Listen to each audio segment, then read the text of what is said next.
Hare Krishna. Welcome to this new episode of a new series.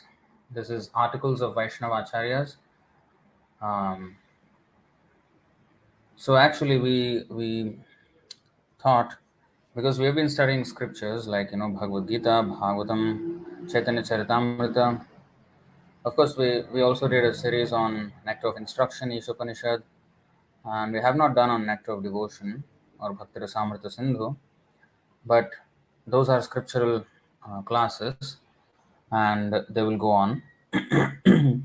But apart from that, this series is to discuss the articles by Vaiṣṇava Ācāryas, especially Śrīla Prabhupāda, Bhaktisiddānta Sarasvatī Ṭhākura, and Bhaktivinoda Ṭhākura, because they have handled publications, magazines.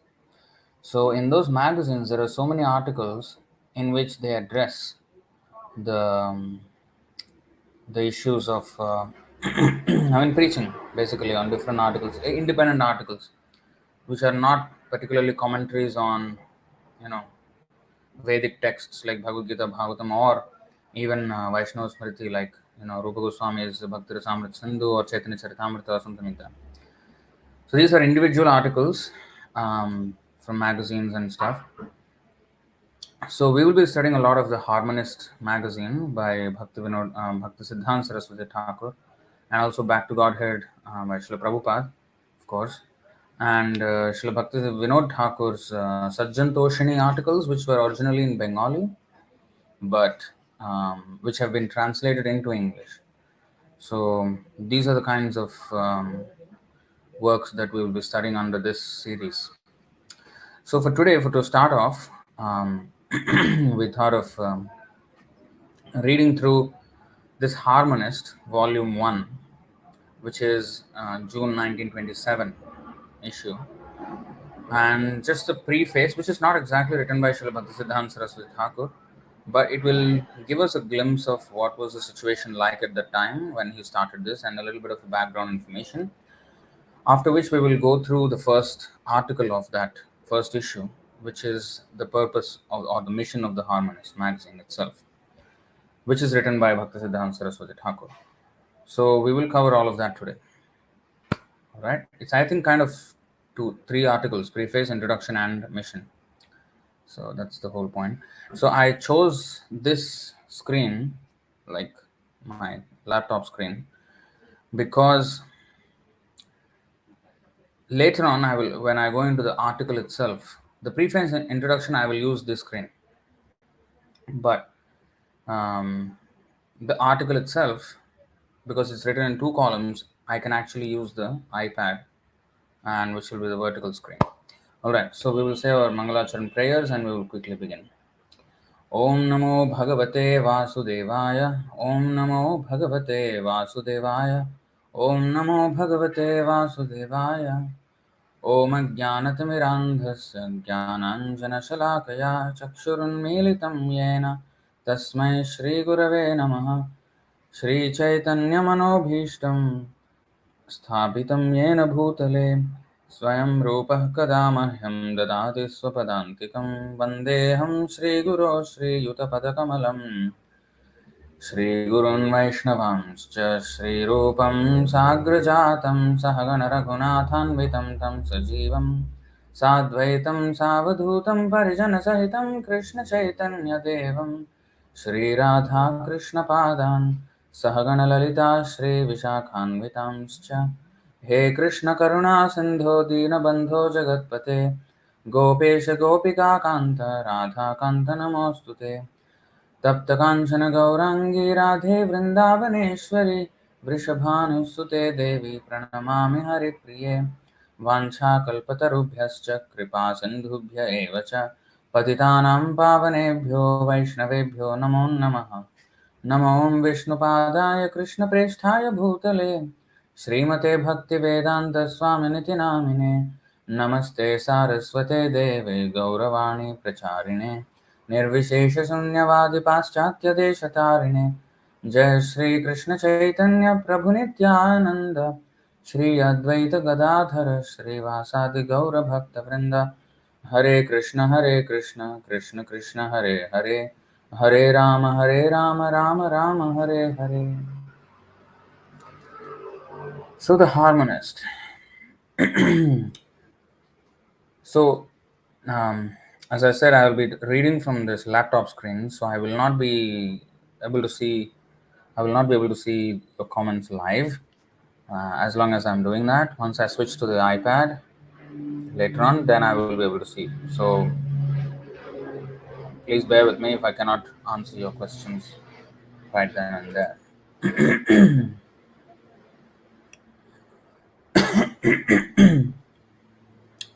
So this is the Harmonist by Bhaktisiddānta Sarasvatī Ṭhākura. His Divine Grace Śrīla Bhaktisiddānta Sarasvatī Ṭhākura. Published by the Vaiṣṇava Book Trust. Published in Radha Nivas in Vrindavan Dham. Only you see how many copies? 500. March 2006. This is, I think, the first. I think now I'm going to get. I will get a physical copy. I don't have it. I have in PDF though.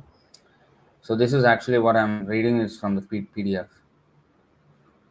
I think they printed after this as well.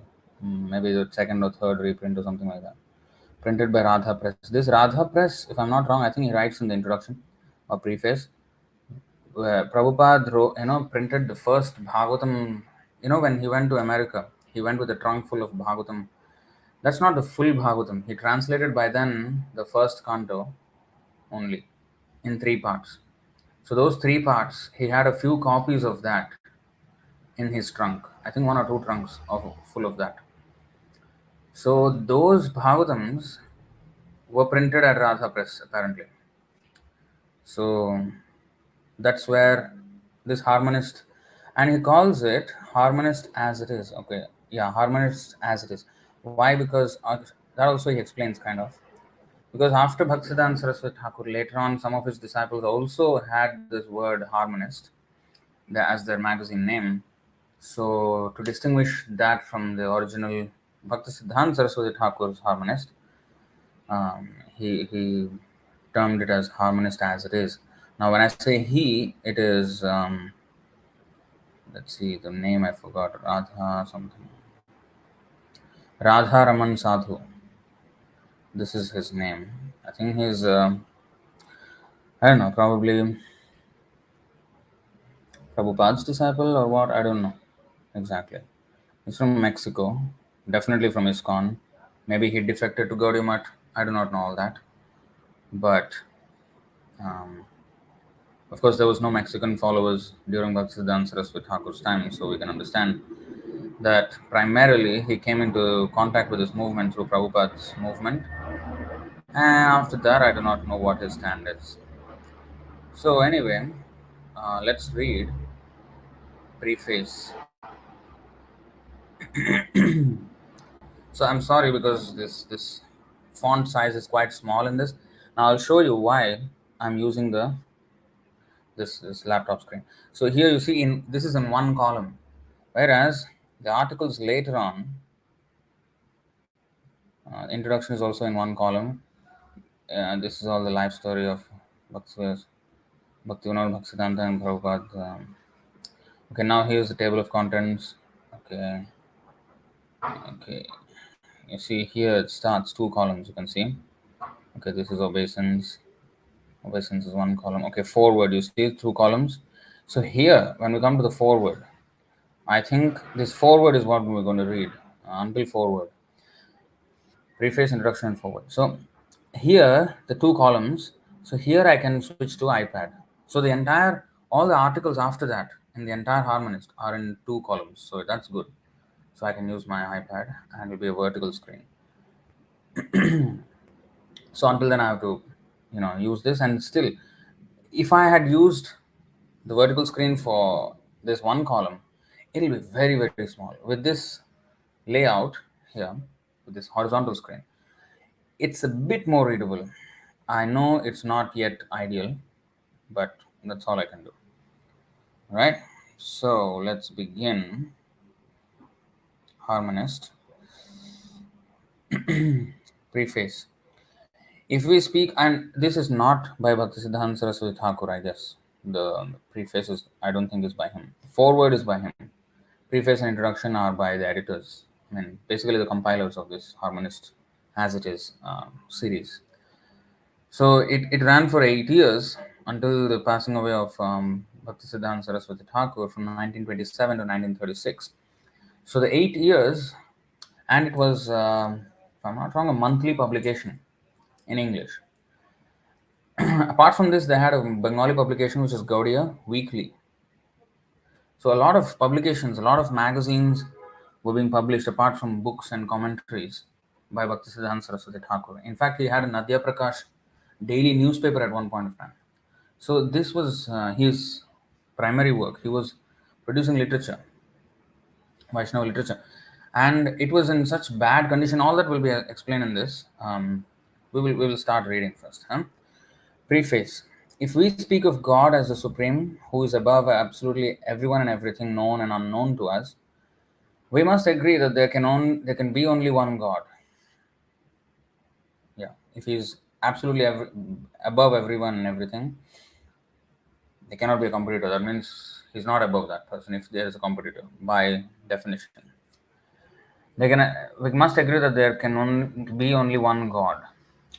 Now, this is another big thing. Many Hindus, they think it is we are a polytheistic religion and there are many gods. This is very, very wrong. As we all know, Supreme Personality of Godhead, Kṛṣṇa, and then there are demigods.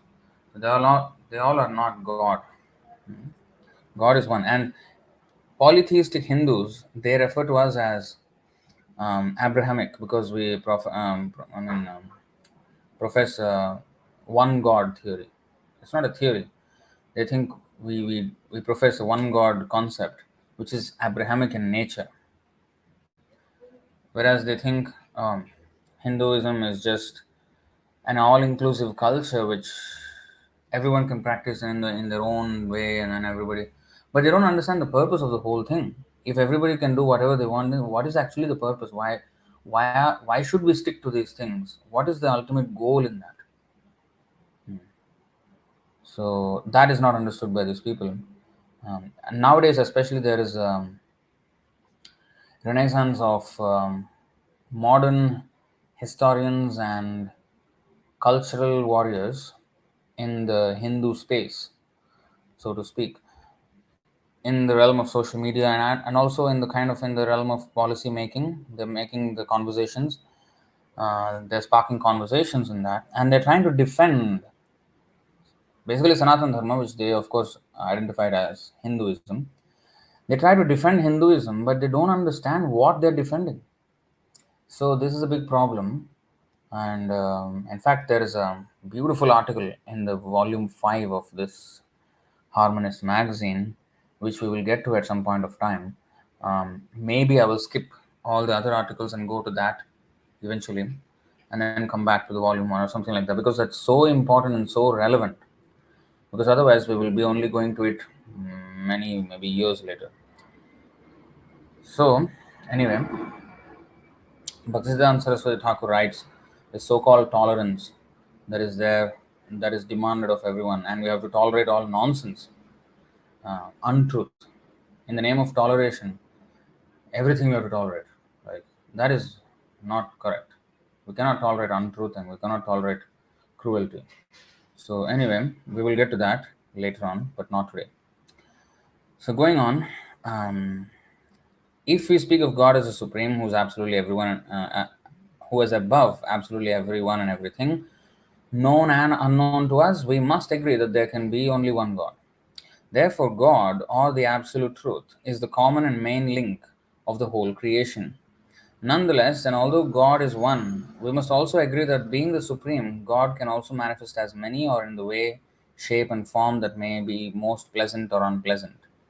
In other words, any sincere student of a truly scientific path of knowledge about God must learn that the absolute truth is everything and much above anything that each student may have ever known or imagined. Therefore, a true conclusion of advanced knowledge of God must be that not only is God one, but also that God manifests as many. Only under this knowledge in conclusion, and a prospective student of the Absolute Truth could then understand the deep purport behind polytheism, since the existence of various gods cannot be other than different manifestations from the exclusive source, which is the same and only Supreme God. So all the demigods are parts and parcels of that Supreme God. It's not like all are independent gods and having their own ways and doctrines or religions, nothing like that. They all are parts and parcels of the Supreme Personality of Godhead, Krishna. Nonetheless, the most particular path of knowledge that explain in detail all such manifestations or incarnations in a most convincing and authoritative description can be found in the vast Vedas and Vaishnava literature. This is true. Um, if you read a non-Vaishnava literature, even within the umbrella of Vedic literature, it is still very confusing. That's why it is said Vedeshu Adurlabham. Vedeshu Durlabham. Adurlabham Atma Bhakto. So even by the study of Vedas, we cannot understand God. Many people say that, give me Bhagavad Gita in my language, maybe, say Hindi or, Telugu or Kannada or Tamil or Malayalam or Gujarati. They say, oh, in my language it is easier to understand. Well, there is certain truth to that. Because in English you may not find exact equivalents of the Sanskrit words.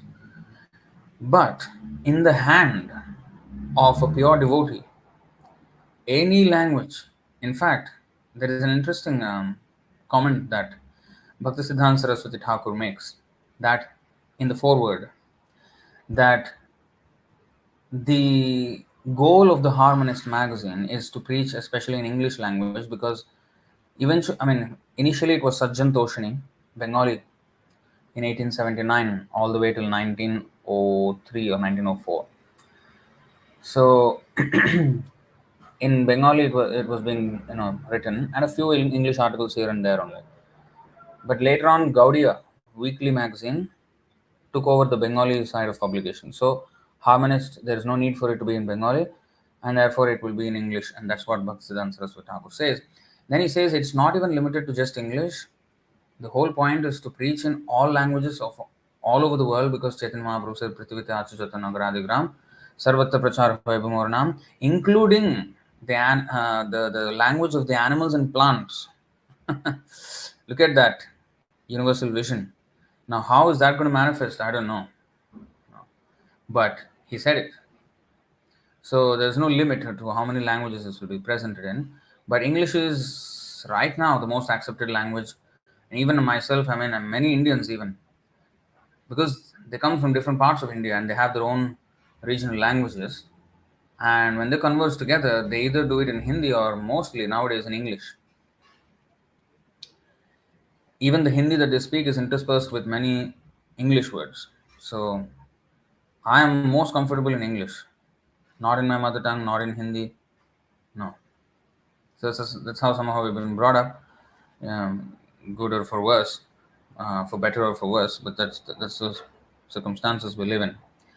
So whatever it is, language. Now, the converse is not true. That if we get it in our in our own mother tongue or Sanskrit, it will be pure and then the exact essence can be captured. No. In the hands of a pure devotee, even an imperfect language can perfectly describe the absolute truth. But in the hands of a non-devotee, even in perfect language, Sanskrit, it cannot be understood. The whole literature, the meaning cannot be understood. This is exactly why Brahma has said in the Brahma Samhita, Vedeshu Durlabham. Although Krishna says in Bhagavad Gita, Vedesha Sarvai Rahameva Vedya, but he himself says in the second chapter, 45th verse, Traigunya Vishaya Veda, Nistraigunya Bhava Arjuna. There are many, because of the three modes, and for including for including all the people of all these modes, there are different levels of liturgies and philosophies that are mentioned in them, our Vedic Shruti and Smriti. But Nistraigunyo bhava Arjuna. We have to rise above the three modes in order to really understand the purpose behind all these things. Otherwise, if we study them as independent processes, oh, somebody wants to eat meat, okay, you do Kali and everything. You are also as good as the Vaishnava who, is a vegetarian and offers to Vishnu or Krishna. And you, worshipper of Shiva, okay, you do something else, and you yogi, you are doing something else. And Hindus today say that we invite even atheists. Charvak Muni was an atheist, and he was also part of Hinduism. But that's not true. Charvak is an example of idiots, community of idiots. So it is just to show that people, all kinds of people are always in existence. And Charvak Muni, he had his own philosophy, hedonism, but is not part of any dharma. He's not going to get, because he's an atheist and he's also welcome, he will also have the same destination as the Vaishnava, as the Shakta, as the Shaiva, and or the Nastik, or the Bauddha, or the Mlecha or Yavana. No, it's not the same destination. They're all in the same ladder, yeah, as long as they follow the Vedic Dharma, but they're all at different levels. It's not all the same and everybody is the same. No, no, no, no. So this they don't understand. And modern warriors of Hinduism, they fight for Hinduism, but they don't actually understand what Hinduism or Sanatana Dharma is. Um, so anyway, let's come back. Only under this knowledge and conclusion, a perspective student of the absolute truth could then understand the deep purport behind polytheism. I don't know if it is perspective or prospective. I feel it's prospective. Anyway, could then understand the deep purport behind polytheism, since the existence of various gods cannot be other than different manifestations from the exclusive source, which is the same and only supreme God. Nonetheless, the most particular path that explain in detail all such manifestations or incarnations in a most convincing and authoritative description can be found in the vast Vedas and Vaishnava literature. This is important, Vaishnava literature, because Bhaktosime Sakhacheti Rahasyam Hetaduttamam. This Rahasya, this secret mystery of this truth, is only knowable by a devotee of Krishna. That's why it is said in Mahabharata also, Tarko Pratishtha Shrutayo Vibhinna Nasa Vrishiryasya Matam na Bhinnam Dharmasya Tattvam Nihitam Guhayam Mahajano Yena Gatah Sapantha. Dharmasya Tattvam Nihitam Guhayam, Nihito Guhayam. So it is very carefully hidden. The real principle of religion is carefully hidden in the heart of a pure, unadulterated devotee who is a Mahajan or Mahatma, who is defined in the Bhagavad Gita as Jnanavan Mam Prapadyate Bahunam Janmanamante Vasudeva Sarvamiti Sa Mahatma. One who has surrendered to Krishna, he is a Mahatma, and who engages in devotional service. Mahatmanastu Mam Partha Daivim Prakritim Ashrita Bhajanti Ananya Manaso. That is their activity. Bhajanti Ananya Manaso. They worship Krishna undeviatedly. So those who surrender to Krishna and worship him and serve him, they are Mahatma or Mahajan. And Mahajano Yena Gatah Sapantha. So they know the path, how to understand religious principles. So although there is multiplicity of opinions about what dharma is, but there is a singular truth, and all other opinions which do not coincide with the truth are false interpretations. And this is not my saying. I mean, it is mentioned in the Srimad Bhagavatam 6.4.31 and in 11.22 4 through 6. You can see that. Maybe we should go there. Maybe I'll show it in the. I think I've showed it before. Let me just change the screen for you.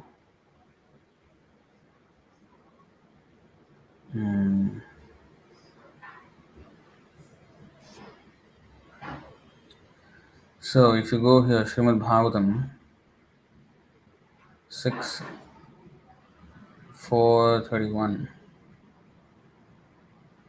यच्छक्तयो वदतां वादिनां वै विवादसंवादभुवो भवन्ति कुर्वन्ति चैषां मुहुरात्ममोहं तस्मै नमोऽनन्त गुणाय भूम्ने. Let me offer my respectful obeisances unto the all-pervading Supreme Personality of Godhead, who possesses unlimited transcendental qualities, acting from within the cores of the hearts of all philosophers who propagate various views. He causes them to forget their own souls while sometimes agreeing and sometimes disagreeing among themselves. Thus, he creates within this material world a situation in which they are unable to come to a conclusion. I offer my obeisances unto him. So, this same thing is echoed in the 11th canto, 22nd chapter, verses 4 through 6. So, let's go to 4. Shri भगवानुवाच युक्तं च सन्ति सर्वत्र भाषन्ते ब्राह्मणा यथा मायां मदीयाम् उद्गृह्य वदतां किं नु दुर्घटम्.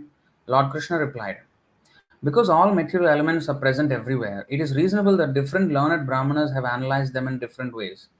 All such philosophers spoke under the shelter of my mystic potency.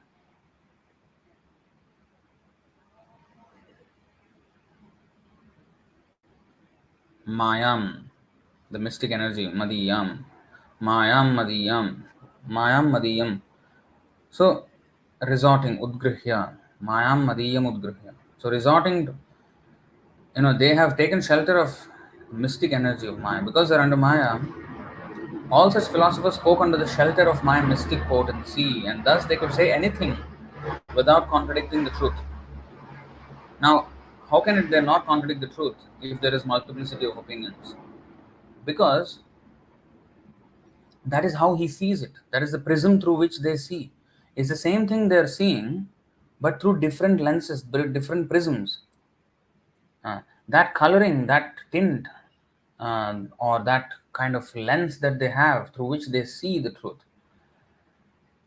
that is dependent upon the influence of the three modes: goodness, passion, or ignorance, or a combination of these things. So, accordingly, they will have multiple opinions about the same thing. But does that mean that all such contradicting opinions are all true? No. Not all are true. But all are perceptions of the truth. But they are not all true. Only the person who is above the three modes can see clearly the truth.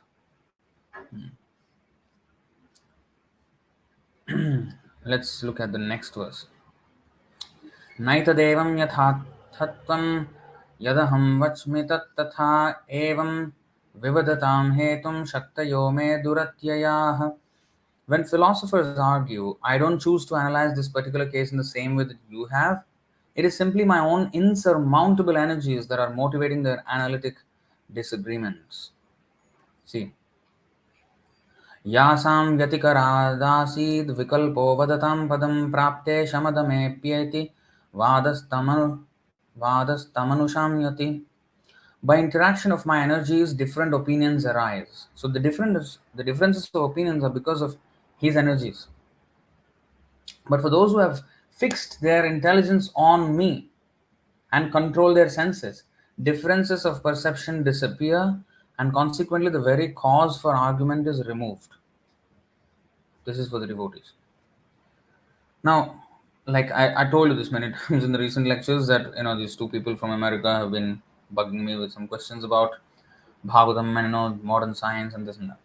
Now, they have so many things, but for us, the very cause for argument is removed, because first of all, we accept everything that Krishna says. Now, we are not interested in the argument. I explained this in another lecture. We are not interested whether the sun is this much far or that much far from Earth, or this is the orbit or that. We're not really interested in that. No. Then why are we in the fight of trying to, saying that this is true and not your modern science?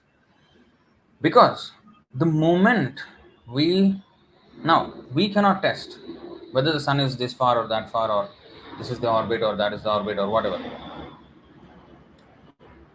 We cannot prove. But so can't they. They also are, they are seeing through some lenses, but we know for a fact that we all have defective senses. So whether they are seeing or whatever, we cannot budge from our faith in the Shastra. That's what faith is. Faith means, of course, you're not aware of everything by your direct perception. If you can perceive everything directly, there's no question of faith. You are seeing the truth yourself. So there's no question of having faith whether Krishna is there or like anything. Not only Krishna, the science that is mentioned here, the philosophy that is mentioned here. It's no more faith. It is just you can see it.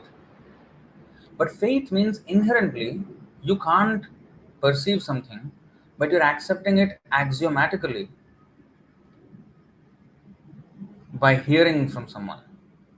And that someone should be a person of authority, either Supreme Lord himself, Krishna himself, or his authorized representatives, the pure devotees, Mahatmas or Mahajans, who know the ultimate purpose of all scriptures and also the details of it. So, such interpretation is welcome, and we should stand on the shoulders of giants, as English says. Basically, we have to assert that this is true. Whether we can experience it or not, it doesn't matter. Because the moment we say that maybe, yeah, this is not true, our faith in the Vedic scriptures is gone. And we place faith in some imperfect so-called evidence. So, in order to keep our sarvameta dhritam manye, whatever Krishna says is correct. Whatever the pure devotees say in the in commentating on Krishna's work, that is correct. Because as you know, Baladev Vidyabhushan wrote a commentary on the Vedanta Sutra, and it is called Govinda Bhashya because Govinda Dev deity in Jaipur, he dictated to him what to write, and he just wrote. That's the point. That's the quality of a pure devotee's writing. It is directly dictated by Krishna. So we cannot contest that with our tiny brains. So we have to axiomatically accept them as truth. So we will argue with all these so-called people of science or philosophy or social reformers or whatever, based on the pure science of Krishna as presented in our Shastra. So we may not know firsthand, may not have first-hand experience of it. But because Krishna is saying it must be true. That is our stance. Because Krishna does not cheat.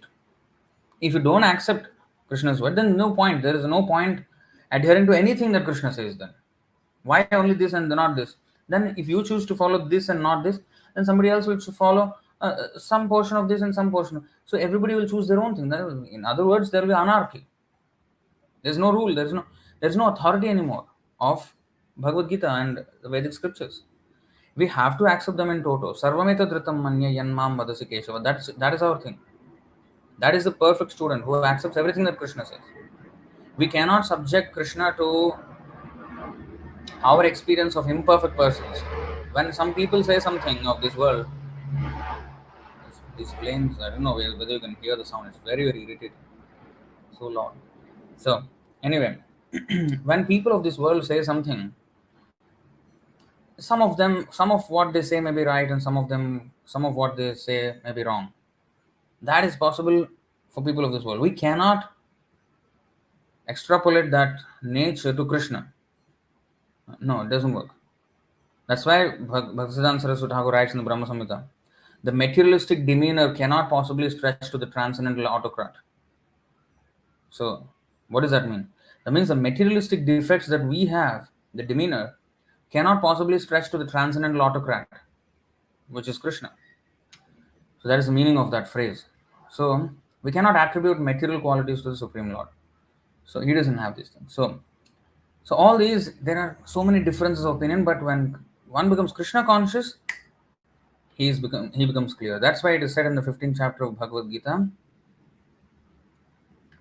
19th verse, Yo mam evam asammudho janati purushottamam sasarvavid bhajati mam sarvabhavena bharata. Whoever knows me as a Supreme Personality of Godhead without doubting is the knower of everything. He therefore engages himself in full devotional service to me, O son of Bharat. So he is knower of everything, who knows Krishna. And this, knowing Krishna, is very difficult. It's not an easy thing. But by Chaitanya Mahaprabhu's mercy, It is possible very easily. I'll show you two verses. Adilila 2.1. Śrī Caitanya Prabhum Vande Balopi Yadanugrahat Taren Nanamatagraha Siddham Vyaptam Siddhanta Sagaram. I offer my obeisances to Śrī Caitanya Mahāprabhu, by whose mercy even an ignorant child can swim across the ocean of conclusive truth, which is full of the crocodiles of various theories. These theories, just now we spoke about 6, 4, 31, and 11, 22, 4, 5, and 6. All these crocodiles and sharks of these various theories which will devour us in this ocean of conclusive truth that we need to cross. One can easily cross if we take shelter of, even a child can cross. I mean, that means even a child can conclusively speak on the pinnacle of philosophy when he has the mercy of Chaitanya Mahaprabhu. And therefore, there is this beautiful verse glorifying Chaitanya Mahaprabhu in the Bhaktisiddānta Swami Ṭhākura quotes this in his foreword as well. 10.119, I think. Yeah. So this is by Swarup Damodar Goswami, I guess.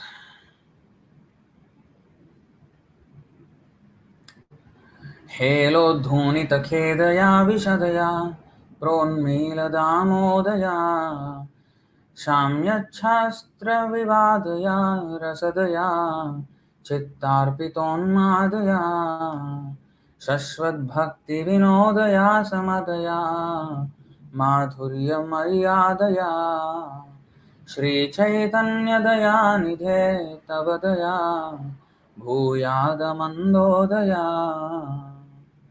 So especially this line, Shamyat Shastra Vivadaya.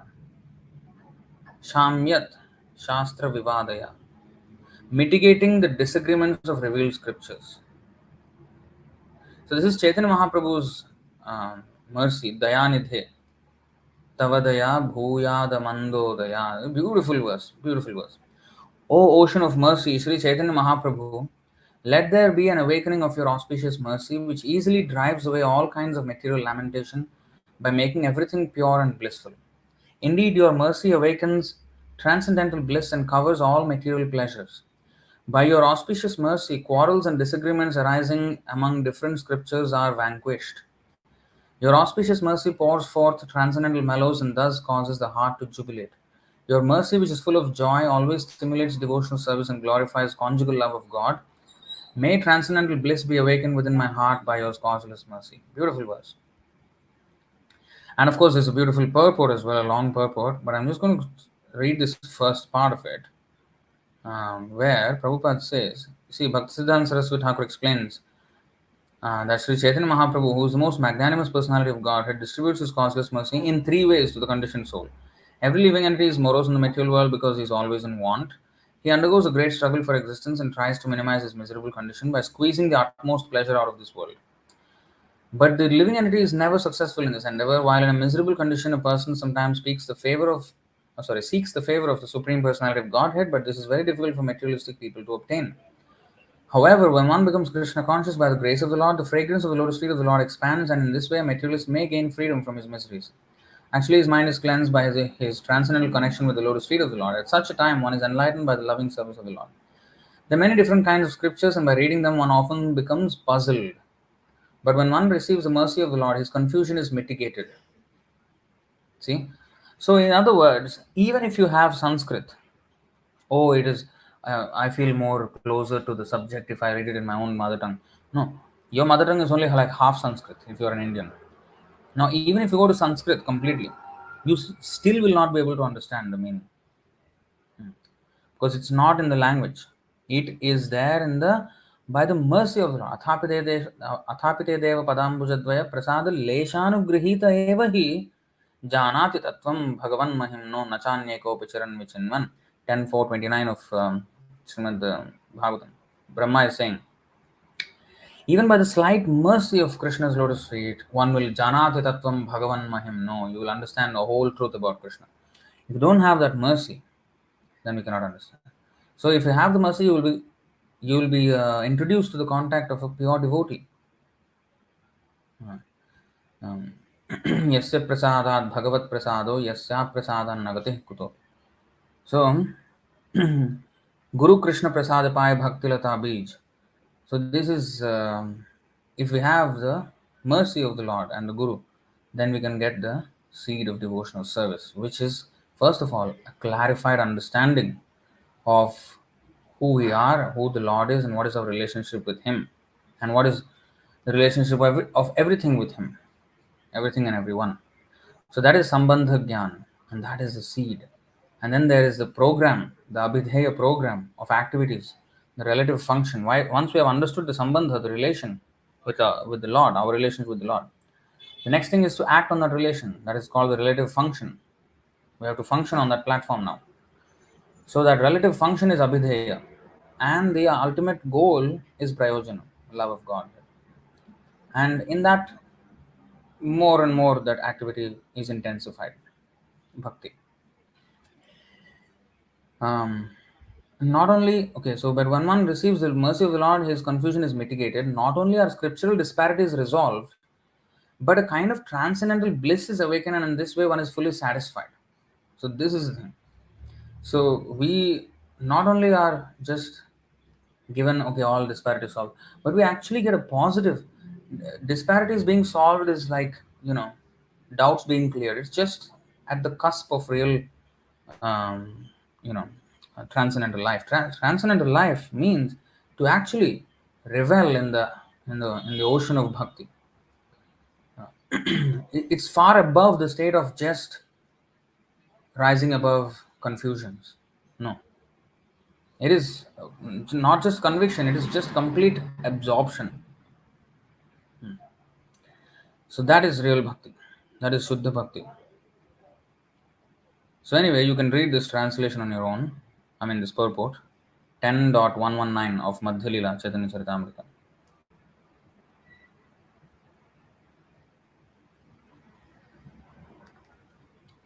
So now let's go back to the screen which I was sharing with you.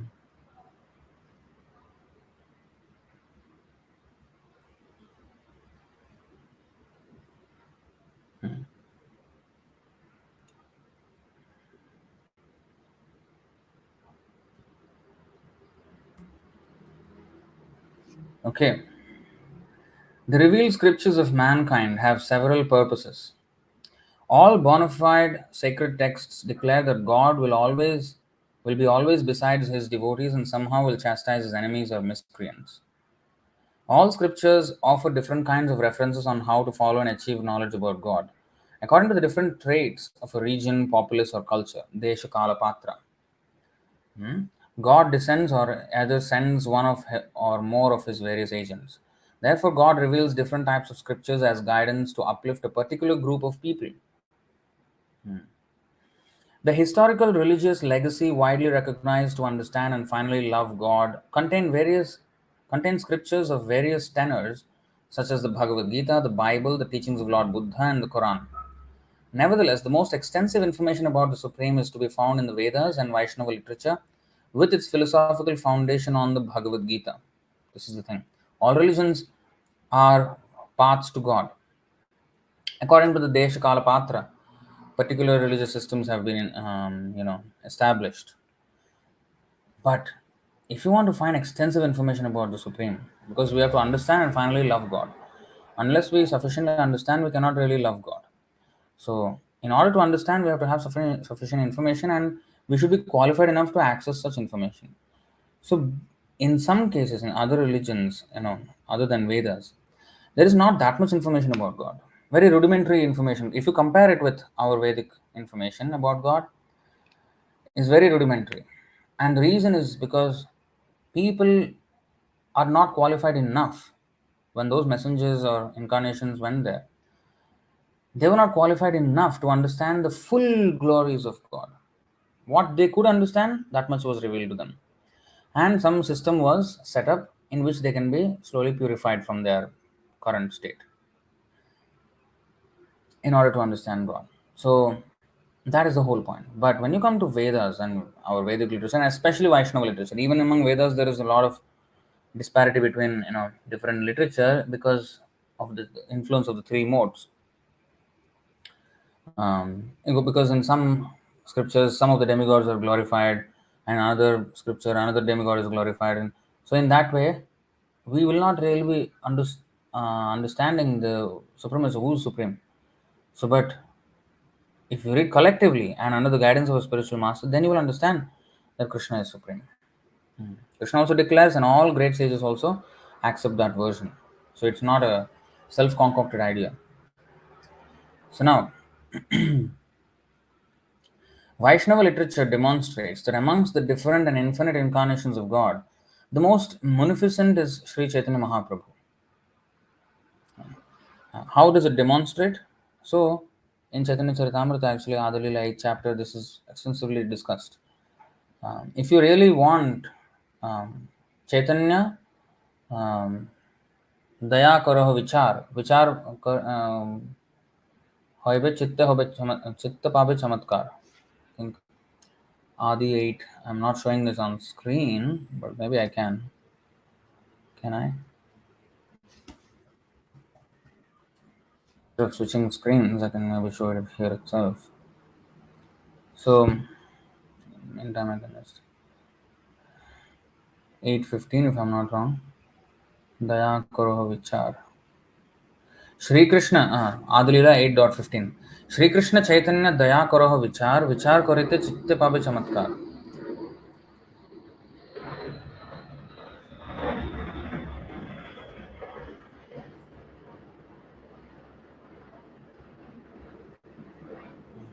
It's taking forever to open here. So anyway, let's go back. Oh, it's slowly opening.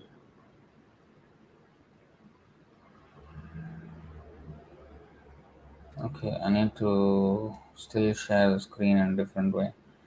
So maybe I will.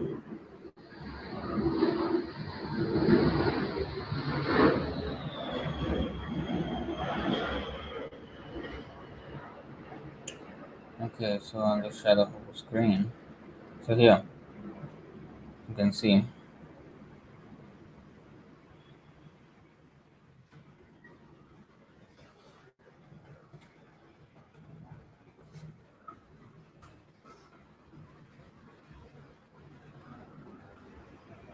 Shri Krishna Chaitanya Daya Karaho Vichar, Vichar Korite Chitte Pabe Chamatkar.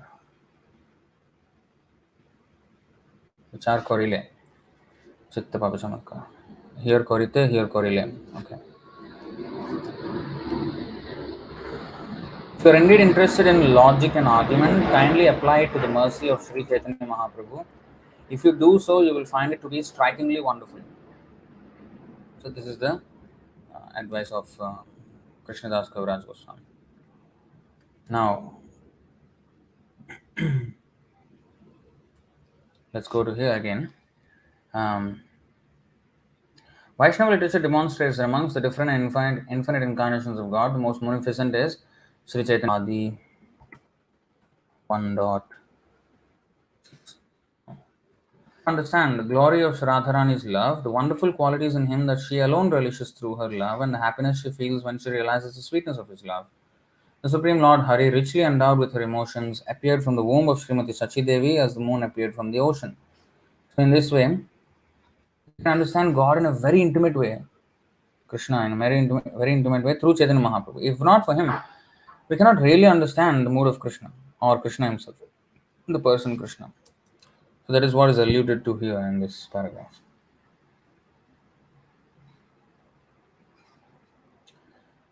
Thus unveiling the highest form of divine love. By revealing in detail the service to the male and female aspects of the Absolute Truth, Sri Radha and Sri Krishna, in the most esoteric and intimate devotional mood, Sri Chaitanya has surpassed any revelation or knowledge about God offered to mankind by any previous avatar.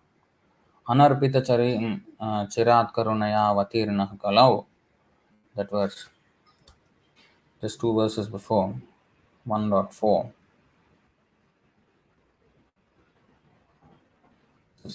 अनर्पितचरिं चिरात्करुणयावतीर्णः कलौ समर्पयितुमुन्नतोज्ज्वलरसां स्वभक्तिश्रियम्. Harihi purata sundara dyuti kadamba sandipitaha sada hridaya kandare spuratu vahasachi nandana. May the Supreme Lord, who is known as the son of Srimati Sachi Devi, be transcendently situated in the innermost chambers of your heart. Resplendent with the radiance of molten gold, he has appeared in the age of Kali by his causeless mercy to bestow what no incarnation has ever offered before, the most sublime and radiant mellow of devotional love, devotional service, the mellow of conjugal love. So, no incarnation has ever offered before. So, that is being alluded to in this paragraph. So let's move on. Lord Gauranga's incarnation as a bhakta established the exemplar activities of a devotee of God. However, one of the characteristics of God's agents is that they accept all kinds of hardships according to time, place, and circumstance to deliver the fallen. The devotees of God are many and they all serve the same purpose of rescuing the conditioned souls from the material existence. Therefore, the intimate associates of the supreme identity of Godhead, the divine trilogy, Sri Radha Krishna and Sri Gauranga, are extremely rare since they are equally or even more merciful than the Lord Himself.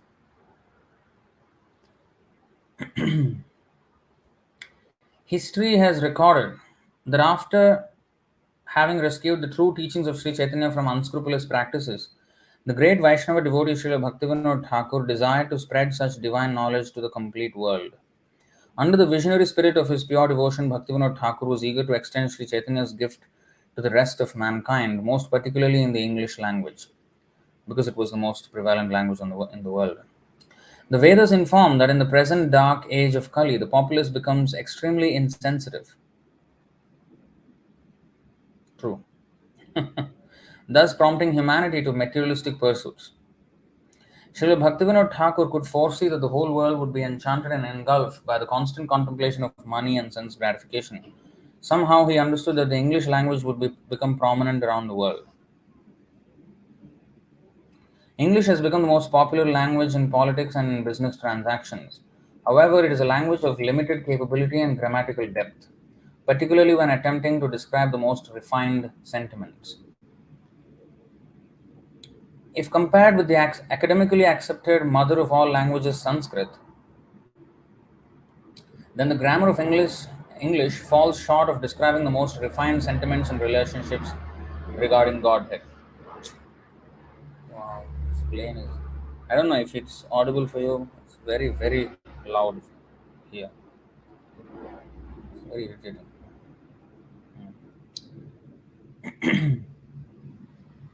Okay, so he's saying that English is a very limited language with very little depth of grammar and uh, refinement. Um, if compared with Sanskrit, English certainly falls short. Sanskrit is more complete and complex as a language than Greek, for instance. It has more cases, is more complete in semantic term. Sorry, and it has more cases, is more complete in semantic terms also. I think something is wrong with the sentence anyway. Studying the ending of different cases and conjugations. Okay, cases. Okay, it's grammatical. So, studying the ending of different cases and conjugations, tenses and persons, etc., anyone can see that they are more clear and distinctive in Sanskrit. Because archaic English is no longer practiced, English does not offer a stronger perception for refined verbal exchanges amongst family members and relationships in general. So, in archaic English, in Old English, there was a lot more respect involved in the language itself. But for example, if you have to refer to an elder person, you say you, and to a younger person also, you will say you. So that is not very, uh, you know, uh, that is not etiquette according to Sanskrit, or any Indian languages, or even Eastern languages for that matter. I think even some of the European languages, probably. So that is being alluded to here.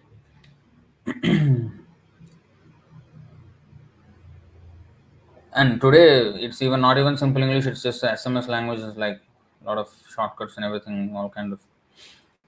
So it's going down the standard. This can be substantiated. Okay, let's read the whole thing. Because archaic English is no longer practiced, English does not offer a stronger perception for refined verbal exchanges amongst family members and relationships in general. This can be substantiated by the fact that English grammar does not discriminate in how to refer to a social senior, junior, or equal, since all are addressed as you, as is also done when one addresses a pet animal. Indeed, another observation regarding a strong egotistic characteristic found in English is that it is the only language that uses the first person I in capital letters. Any writer that composes religious or devotional poetry in English is therefore entitled to use capital letters while using the second person you, while exclusively addressing God, therefore, at least grammatically placing himself in the same level as God. Wow, that's a profound observation, I have to say. So, you with a capital Y is referring to God, but then I with a capital I, if that is also capital, then you know, we are basically equating ourselves with God, at least according to the language. So there are so many inebriaties such. Mayavadi is embedded. Mayavad is embedded in the language, and this is why I don't know how many of you have noticed this. You know, like here you see this Vishweshwar Das. This D Das or in Devi Dasi DD, they are actually small letters. I don't know if you have noticed this.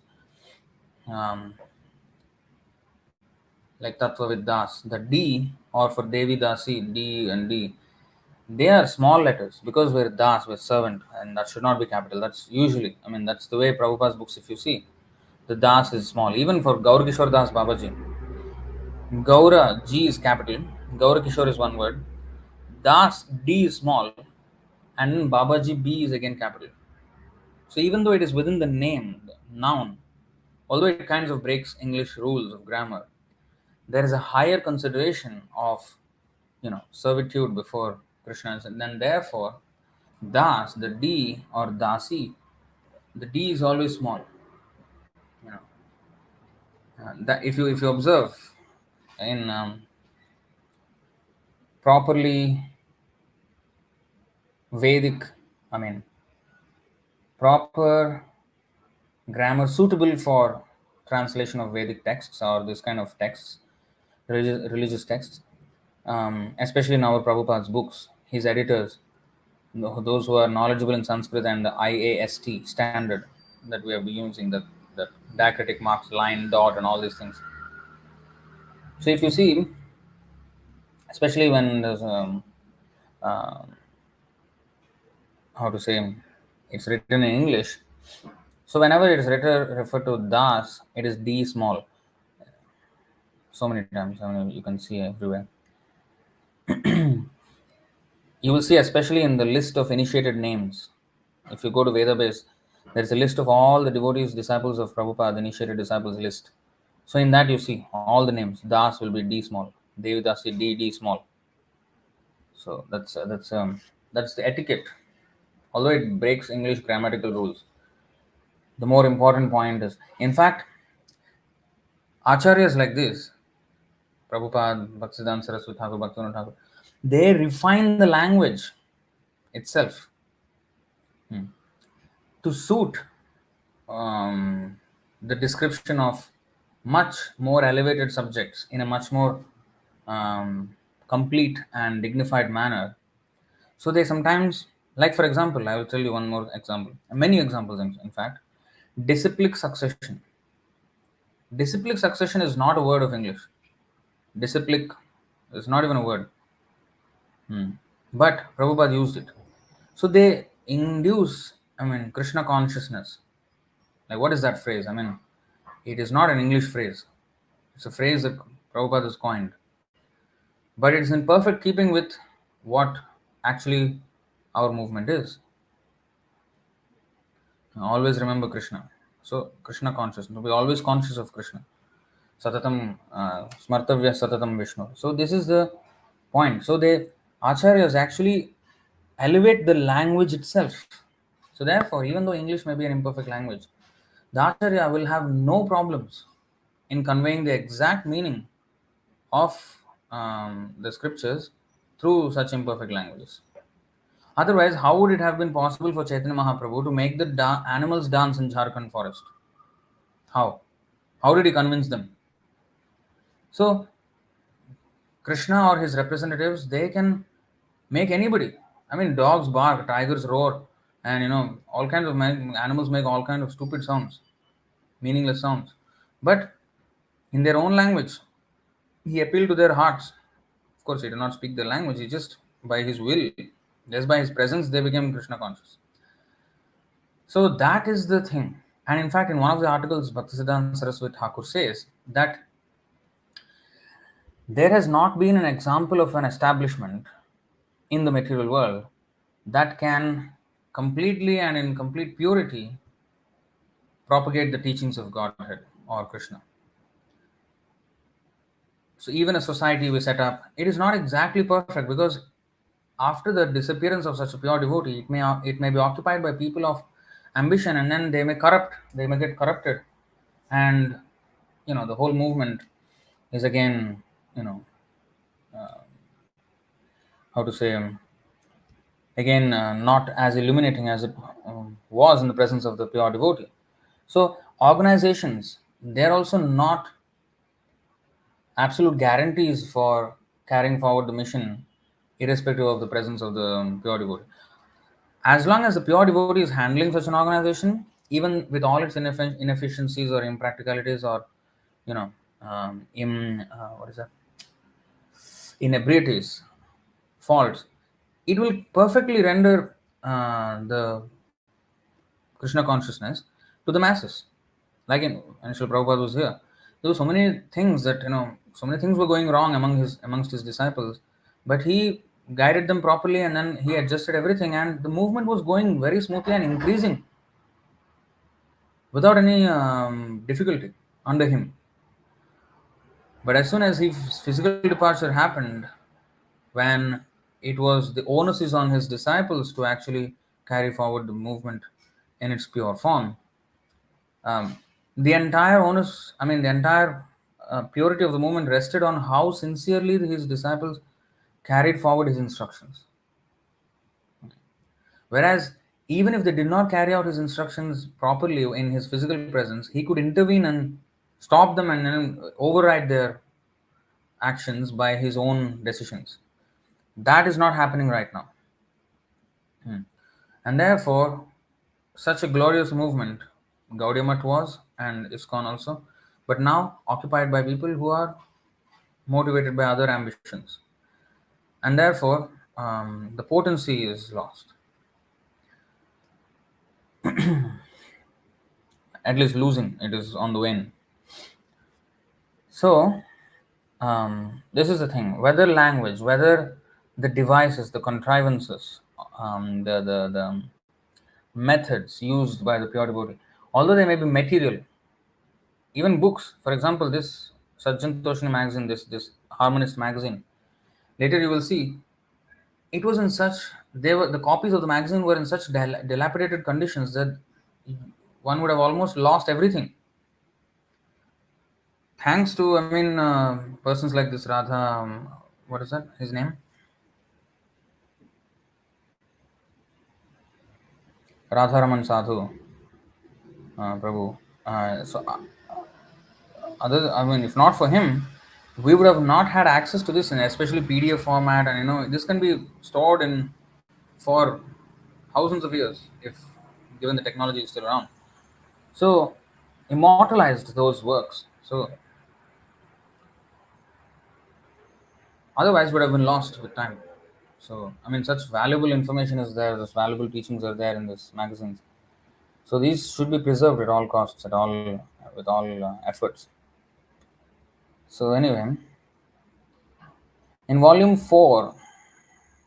volume number 4, volume 28. Okay, because he's counting from Bhaktivinoda Ṭhākura's volumes. In that order, it is 28. In Harmonist, as it is, that 8-volume book, it is volume 4. June 1930, page 1 of this collection, Srila Bhaktisiddānta Goswami published an article by Śrī Vishveshwar Das entitled The Study of the English Language. A short paragraph of such article mentions The study of English or any worldly language is sure to lead to catastrophe unless directed to the higher purpose. Because with language comes culture. You know what is the meaning of Sanskrita? The word Sanskrit language. The language, name of the language is Sanskrita. Krita means done, something that is done. Sanskrita means perfectly done. It is a perfect language. And Sanskriti, it gives rise to Sanskriti, which is the perfect culture. So, it's all interrelated. The language and the culture is interrelated. So, what we speak, how we speak, that determines the culture also. So, therefore, Acharyas, they tweak even imperfect languages to convey spiritually elevated subject matters, and in that way actually elevate the language even. It's not that, oh, with this English language we can't really understand the real meaning of the Ved. No. In the hands of pure devotee, everything the key is the bhakta, the pure devotee, bona fide spiritual master. He is the key for the unlocking of the knowledge. Otherwise, even if I'm Sanskrit scholar, I mean, who was that? Sarvepalli Radhakrishnan, the first president of India. He was a Sanskrit scholar. He wrote a commentary on Bhagavad Gita. He did not understand anything.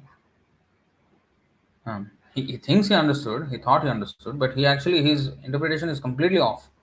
He's a Sanskrit scholar, so it's not a given that Sanskrit scholars can understand. Okay, so going forward, but a not wholly unfounded charge is also brought against the study of English. A nationalist would say that the study of the English language disabuses men's minds of all ancient ideas and beliefs. In matters of religion, in matters relating to our highest interests, the cultivation of the English language is hence calculated to a certain extent to make us losers rather than gainers. There is no gain saying the fact that a thorough mastery of the English language need be no bar to the requirements of spiritual life, the nature of which can hardly be suspected by one who is ignorant of the higher purpose. So, it's not only when you master English then you can actually understand this subject or the lack of it, nothing. Nevertheless, the charge is true that the materialistic tendency of the English language makes it more or less skeptical of religion. So, I mean, it's very profound observations. So, how the English language is itself designed in such a way. Like if you see in Arabic, which is largely associated with the Quran, there are words for their concepts like haram. Haram means everybody knows what haram is, something prohibited, something that is not to be touched, not to be indulged in. And Alhamdulillah, they say, praise be to God. And um, you know, there are many words like that. What is that? Zakat. Zakat is a religious kind of tax. They have to pay for preaching for the preaching mission. So a similar word, I mean, in English, donation. Donation can be for anything, for any secular thing, anything. So that's different from zakat. It's a religious, like something like tithe in Christianity, tithing, Tithe, tithe. So 10% of income they give to the church. So actually, we do have such dana. Of course, it is called dana um, for the Brahman. This is for the preaching mission. One has to give. Dan is always given to the Brahmanas actually, or the Vaishnavas. It's never given. That's why if you see the dana in the three modes of nature, goodness, passion, ignorance, you will understand. So sattvic, rajasic, tamasic, and all these different kinds of dana. So it was usually only done to the Brahmanas, especially. Of course, it was also done to the Shudras, but in different way. But Brahmanas are given all facilities, highest facilities, so that they propagate the signs of Kṛṣṇa. So we have, such languages, they have certain religious terminology, which when you say that, you immediately convey the entire meaning of that. But such is not possible. Such clarity is not possible with English language. You have to classify, clarify, and everything with multiple words and more context. By nature, English is like secular in nature, and like it's not very refined. Actually, English is not at all refined. So anyway, English was the language that. But another thing is that if the knowledge has to spread to as many people as possible, then the language that is used by as many people, by the majority of the people, should be adopted in order to convey. So that is another consideration that an Acharya makes. Bhaktivinoda Thakur's prediction was that English will be the most spoken language. It was kind of at the time. There were other languages also at the time, but he saw this, that English will become most spoken. So, no matter, nevertheless, despite it having all kinds of imperfections, but in the hands of pure devotee, it will become perfect. It can perfectly convey the absolute truth, and it should be spread to the masses. So, English language allows that. People are already comfortable with that because that was the background, that has been the background. So, English was the language that Srila Bhaktivinoda Ṭhākura identified as the most popular and fluent amongst learned people of his time. He began spreading the message of Śrī Caitanya in English in 1896 by sending his treatise, Chaitanya Mahaprabhu, his life and precepts, to the McGill University of Canada and also to England.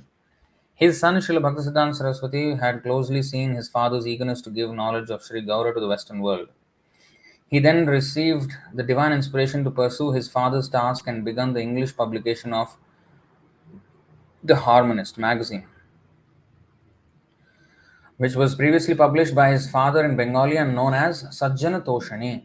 A foreword by Srila Bhaktisiddānta Sarasvatī Goswami Prabhupāda explaining the full meaning of the Harmonist's original Sanskrit title can be read on volume 1, this very volume, which I hoped to read in this session, but I don't know. It's already 9:30. I don't know where we're going. Forward by Bhaktisiddānta Sarasvatī Goswami Prabhupāda explaining the full meaning of the Harmonist's original Sanskrit title can be read on volume 1, June 27, page 2. After Srila Bhaktisiddānta Prabhupāda's departure from this world, another great devotee undertook the divine task of spreading the message of Gauranga in English.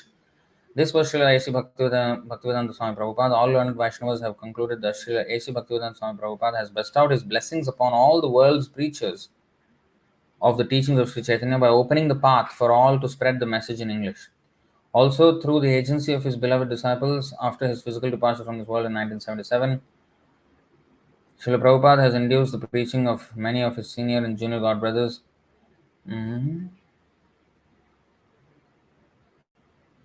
As well as their disciples. Okay, this is kind of off because Prabhupada did not really authorize them. He did not authorize his God brothers because he said all of them are pretty much useless.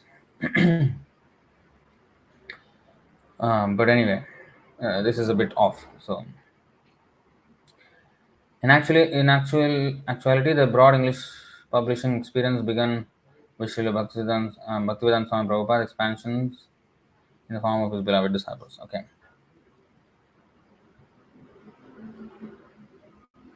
Although Srila A.C. Bhaktivedanta Swami, see, this is not very nice. Although His Divine Grace A.C. Bhaktivedanta Swami Prabhupada has published, address him properly, don't do nonsense. So anyway, has published so many Vaishnava literatures in English, it would be a great distraction to forget the wishes of both Bhaktisiddānta Prabhupada and Bhaktivedanta Prabhupada, Swami Prabhupada, that the aspirant devotees of the world would one day learn Sanskrit and Bengali and be able to read the Lord's pastimes as written by the 6 Goswamis of Vrindavan and their descendants. At least the sincere followers of Sri Gauranga should constantly remember that the wishes of Bhaktivinoda Ṭhākura, Bhaktisiddānta Sarasvatī Ṭhākura and Bhaktivedanta Swami Prabhupāda to spread this message of Sri Gauranga in the English language was indicative of their concern for the most needy of this materialistic age. The vast literature written by the Vaishnava sages describing the most intimate and deep relationships with God was composed in Sanskrit and Bengali, thus grammatically exposing the different levels and trans-psychological moods of loving relationships. On the other hand, The grammatical nature of the English language promotes a casual connotation in all relationships, particularly towards seniors and consequently towards God. Although the archaic English utilized improper terms of addressing persons according to their particular individuality and hierarchy is not practiced any longer. In this present age of degradation, politics and business rule the world, and the main language for such activities is English. However, due to its broad influence in all levels of understanding, it is meant to lead the awareness of the Gaudiya culture all over the planet.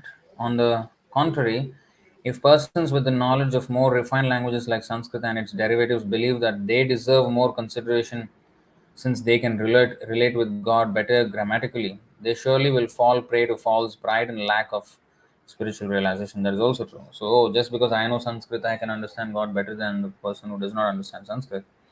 That's not true. In fact, he will fall because of his pride. Several devotees have expressed their desire to understand more the spirit of Srila Bhaktisiddānta Prabhupāda's preaching ways and activities. Through this collection of magazines, which was the main venue for his propaganda in English, they will be exposed to his preaching mood and historical activities. A deep sense of compassion for the conditioned souls was the spirit that pervaded Srila Bhaktivinoda Ṭhākura's life. The same spirit is also found in Bhaktisiddānta Sarasvatī Prabhupada and Bhaktivedanta Swami Prabhupada's canvassing missions. Therefore, history records the exalted position of Nityananda Shaktiavesh Avatar, the empowered incarnation from Nityananda Prabhu, the eternal companion of Śrī Caitanya, known as Śrīla, His Divine Grace Bhaktivedanta Swami Prabhupada. Srila Prabhupada could see the true nature of the soul as an eternal servant of God, whatever the present state of material conditioning. As the very Supreme Person, Sri Gauranga showered his magnanimity by opening free access to the lowest of mankind to the most confidential form of love of Godhead. Srila Prabhupada's magnanimity spread the non-sectarian universal religion of love of Lord Chaitanya. Actually, the magnanimity of Srila Prabhupada is unparalleled by reason of his deliverance of the lowest of mankind, but also the Mayavadis, Sunyavadis, as well as the declared Patanavadis, anti-personalists. Srila Bhaktisiddhanta Saraswati Goswami Prabhupada spread his holy mission all over India and countries of Europe through the agency of his institution, the Gaudiya Math.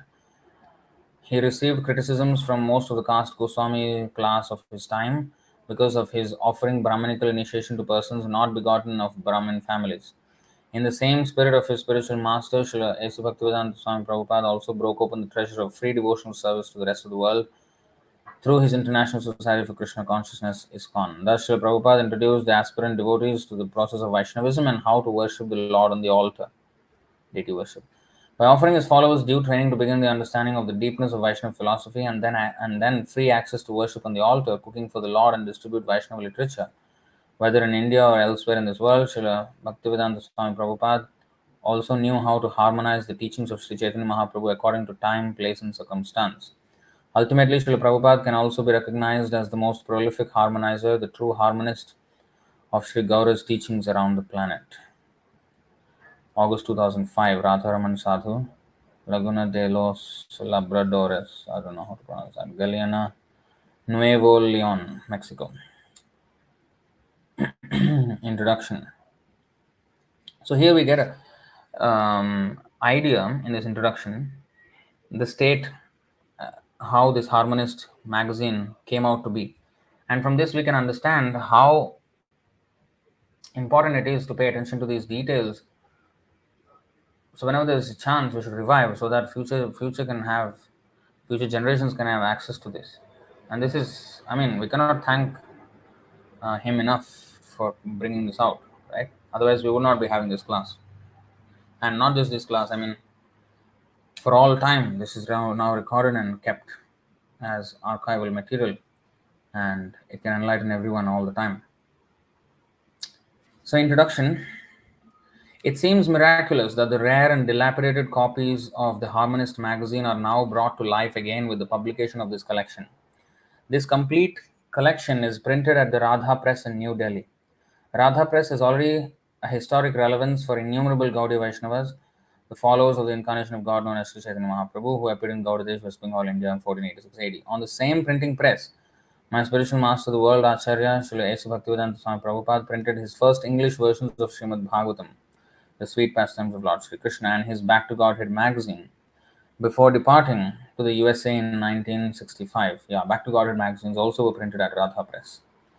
The Gaudiya Vaishnava philosophy has now spread throughout the entire world, most particularly because of the impetus given by Srila Prabhupada, the founder Acharya of the International Society for Krishna Consciousness.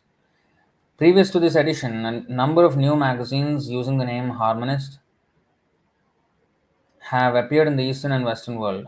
Therefore, in the mood of Srila A.C. Bhaktivedanta Swami Prabhupāda, who named his translation of the Bhagavad Gita as the Bhagavad Gita as it is, we have decided to name this reprint as the Harmonist as it is, to indicate that this publication is of the original magazines. Actually, this effort is the first exact replica of the original publications. The original versions in Bengali were known as Sajjan Toshini and were first published in 1879 by Śrīla Bhaktivinoda Ṭhākura, the spiritual preceptor of Śrī Bhaktisiddānta Sarasvatī Ṭhākura. After the departure of Śrīla Bhaktivinoda Ṭhākura in 1914, Śrīla Bhaktisiddānta Sarasvatī Ṭhākura, the spiritual master of Śrīla Bhaktivedanta Swami Prabhupāda, established a printing press and began his preaching mission known as the Śrī Gaudiya Math. The monthly publication of the Harmonist magazine, so it's a monthly, began in June of 1927 in Kolkata, Bengal, India, under the direction of Śrīla Bhaktisiddānta Sarasvatī Goswami Prabhupāda. The foreword of the first English edition reads as follows. The Sajjan Toshini made her first appearance in the year 1879 in the modest form of Bengali spiritual monthly edited by Thakur Bhaktivinoda. The paper remained under his editorship for 17 years. She was later made over to the present editor, who is Bhaktisiddānta Sarasvatī Ṭhākura himself, who did not name himself, of course, because there is a saying, Swaprashamsa dhruvo mrityu, means self-praise is as good as death. So, he did not name himself.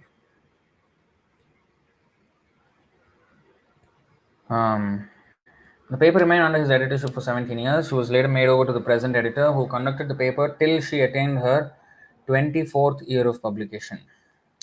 So from 1879, 17 years would be 1896.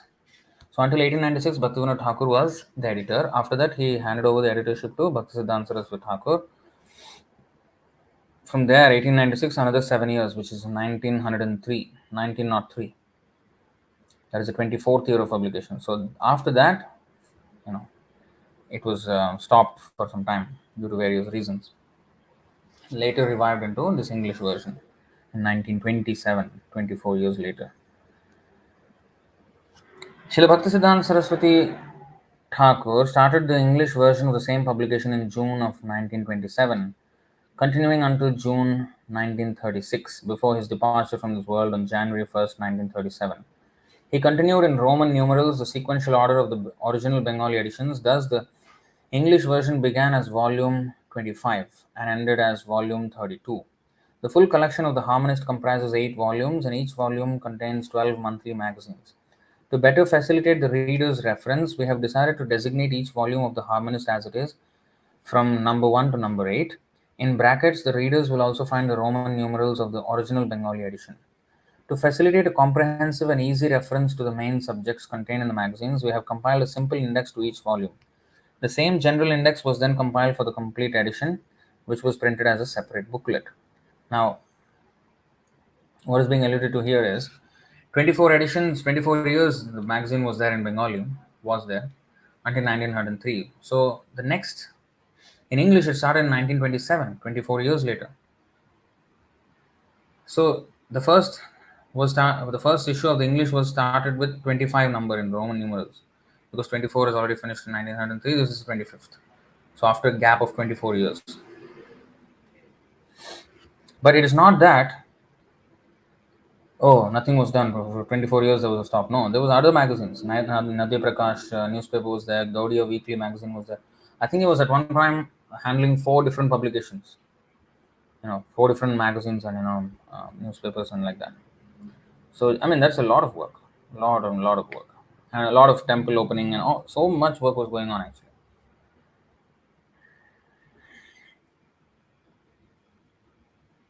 The general index addresses essential philosophical topics such as Jiva Tattva, Guru Tattva, Krishna Tattva, Rasa Tattva, the history of the Vedic and Gaudiya Vaishnava tradition, Vaishnava literature, comparative religion, Vaishnava behavior and etiquette, historical events, articles on social, economic and political issues, and divine poetry.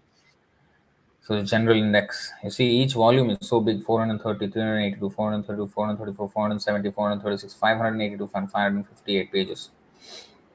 The only original and most complete collection of the Harmonist magazine has been under my care since December of 1991.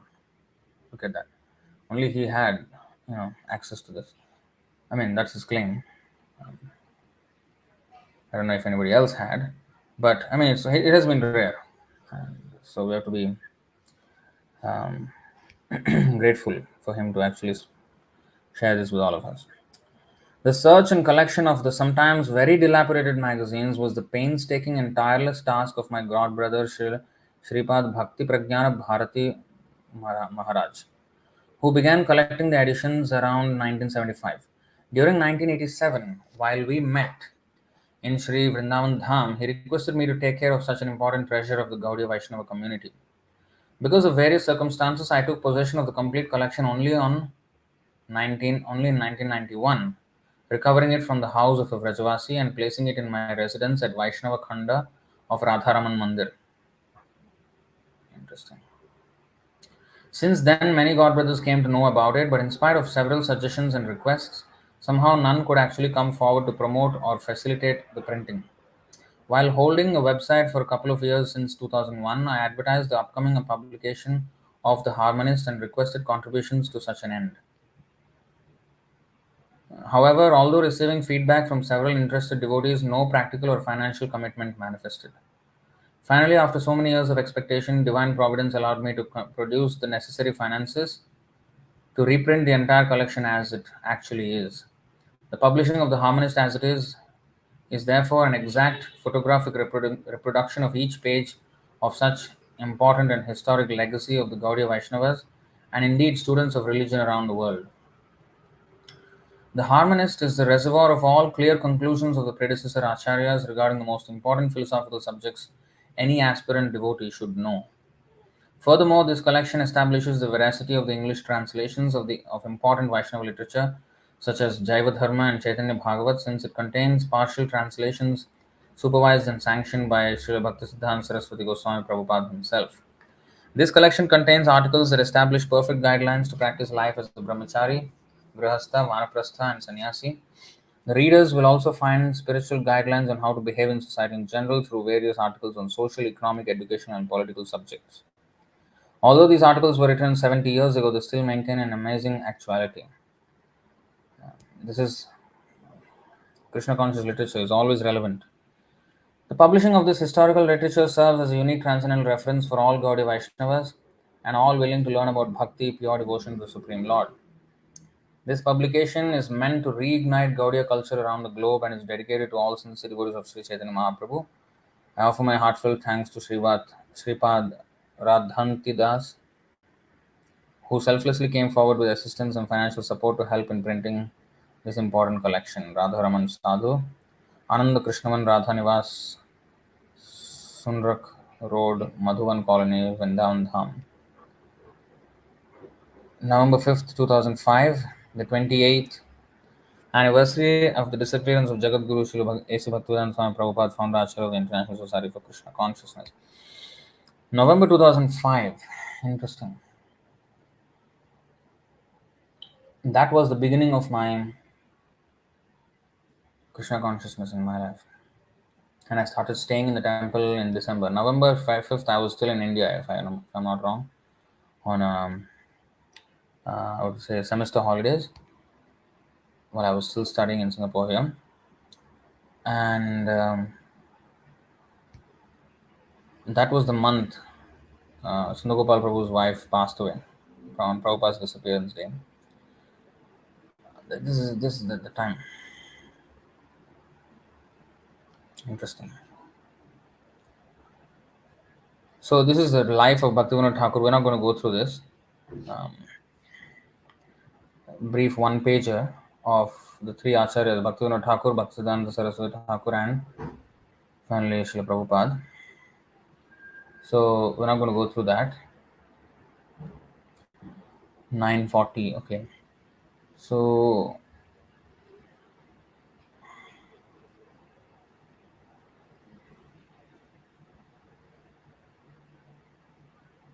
You see, if you see something here in the index, you see how it is mentioned. It is not, page numbers are not in order. 31, 28, 73, 75, 147, and then again 15, 57.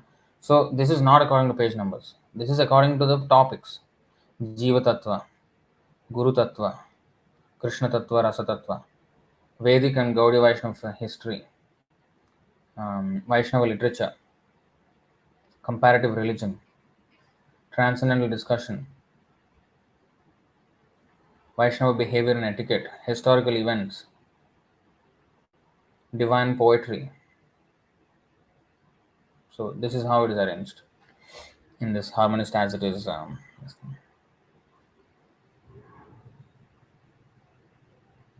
So this is kind of photographic. Oh, but still you can actually OCR, optical character recognition is going on here. So I can actually select those words, which is good. Anyway, I mean this is very difficult work to put together this kind of volumes, and now we are reaping the benefits.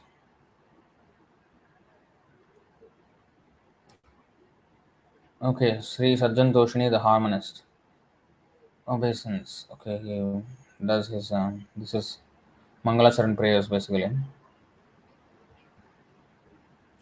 Here is the foreword, and I think we should finish this today. Much of it is straightforward. Um, it's a bit long though.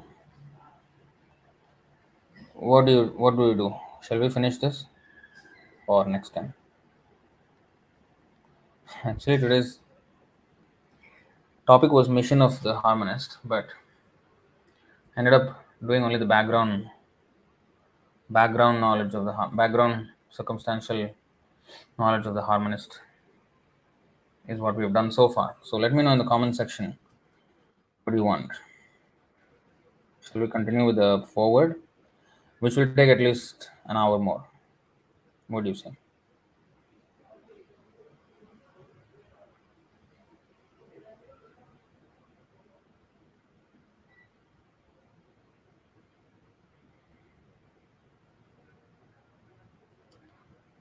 In the meantime, please comment. Please let me know. I'm waiting for the comments, but nothing is coming in yet.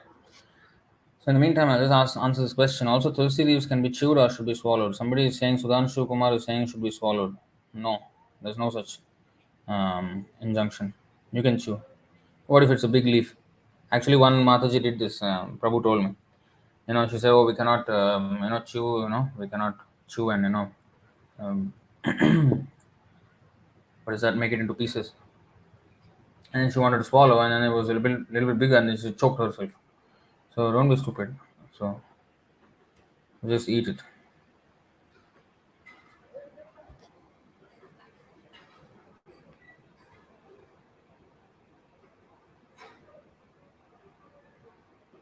Rukmini Masji, can we continue next time? Okay, so we have a next time. Vote for next time, next episode. Somebody is saying Arya Samaj ko khandan kijiye. Well, sometime in the future maybe. I don't know. So if that is the consensus, maybe I'll continue next time then. So I should rename this lecture kind of. Okay, another next time. So 2-0 for next time. So I'm guessing that's the direction it's going. So alright, I think we'll stop here. I think that's enough for today. So we will do the mission of this magazine, Sajjan Toshini, in the next one. Maybe I can title this as background of the harmonist. Circumstantial background of the harmonist. Okay, anyway. Thank you very much. Bhaktisiddānta Sarasvatī Ṭhākura ki jai, Śrīla Prabhupāda ki jai, Anta Koti Vaishnava Vrinda ki jai.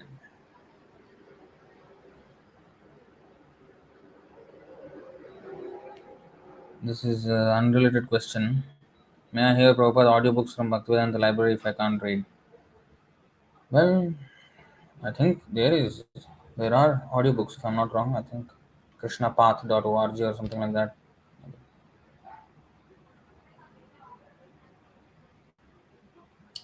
Okay then. See you. What? Any questions here? No questions. Somebody is asking. According to Vedas, any such inauspiciousness, Holashtak, 8 days before Holi, considered as inauspicious exists. We are above, auspiciousness and inauspiciousness. Shubha Shubha Parityagi. Yeah. Let me let me show you that before we stop.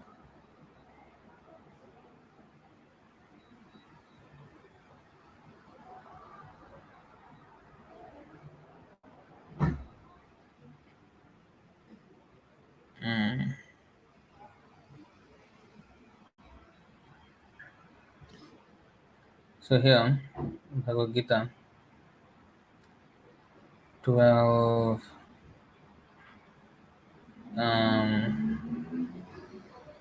15, 17.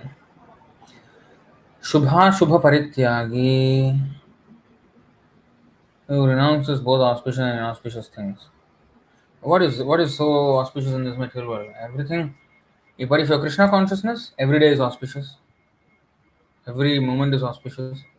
If you're not Krishna conscious, even the most auspicious day is inauspicious. Understand? That's the main thing. Uh, Our consciousness is what determines whether it is auspicious or not. My family member objecting why I'm watching these videos. That is the business of family members. Swajanakhya Dasubhi. Thieves in the names of family members who steal our time, money, and everything. Well, that is if they're not Krishna conscious. If they are, then yes. Okay, then. Thank you very much. Hare Krishna.